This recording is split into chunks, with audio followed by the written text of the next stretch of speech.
तर हिंदीच्या मुद्द्यावरून काँग्रेस प्रदेशाध्यक्ष हर्षवर्धन सपकाळ यांनी भाजपवर टीका केली आहे। हिंदीबद्दलच्या जीआरचा निर्णय रेशीम बागेत झाला याबद्दल दोन्ही उपमुख्यमंत्र्यांना माहिती नव्हती असं सपकाळ यांचं म्हणणं आहे। सपकाळ यांच्या याच टीकेला फडणवीसांनी जोरदार टोला लगावलाय।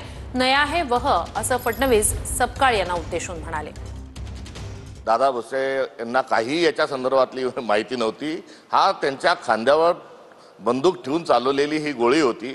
यामध्ये सर्व जे होते ते देवेंद्र फडणवीस होते आणि देवेंद्र फडणवीस आणि तो जो काही अधिकारी होता रेघोट्यावार याची हे कतपुतली होते। नागपूरच्या रेशीम बागातून याची सर्व सूत्र हालत होती आणि दोन उपमुख्यमंत्री जे आहेत हे केवळ बघ्याची भूमिका घेत होते। दोघांनाही या निर्णयात कुठेही विश्वासात घेतला गेला नाही, किंबहुना यांना देखील याची सगळी माहिती नव्हती।